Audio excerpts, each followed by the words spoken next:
મહેસાણા જિલ્લાની ખારી નદી બાદ રૂપેણ નદી પણ પ્રદૂષિત બની છે। કેમિકલ માફિયાઓએ રૂપેણ નદીને પણ પ્રદૂષિત કરી દીધી છે। બહુચરાજી નજીક રૂપેણ નદીમાં કેમિકલ યુક્ત પાણી મિક્સ થયું હતું। ખારી નદીમાં છોડાતું કેમિકલ યુક્ત પાણી રૂપેણ નદીમાં પહોંચ્યું હતું।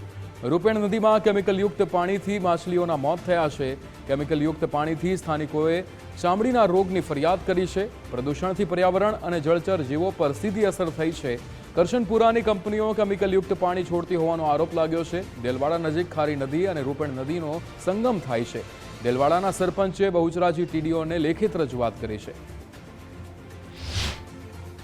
કે જે કરશનપુરા ખરું તે કોઈ કેમિકલ યુક્ત કંપની છે। એ કંપનીમાંથી પાણી છોડવામાં આવે છે કેમિકલ યુક્ત।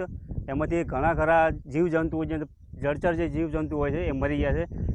પ્લસ બીજું કે જે ઢોર ઢોકરા આજુબાજુના ખેતરમાં બધા પશુપાલનવાળા લોકો રહેતા હોય છે, તો જો ઢોરો જો પાણી પીવા આવે તો પાણીના ગંધથી જ દૂર ભાગે છે, બરાબર।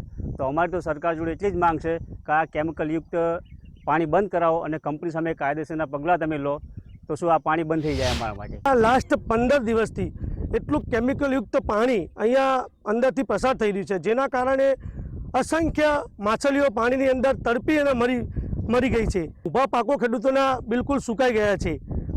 પછી અહીંયા માની લો કે તમે આ જોઈ રહ્યા છો, અહીંયા એટલી બધી દુર્ગંધ મારી રહી છે કે અહીંયા આપણે ઊભા રહી શકતા નથી।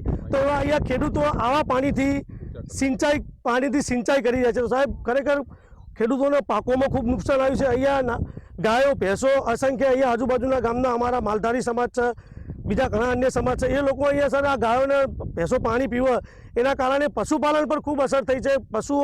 દુધાળા પશુઓ અહીંયા દૂધ આપતા નથી અને બીમાર પડી ગયા છે।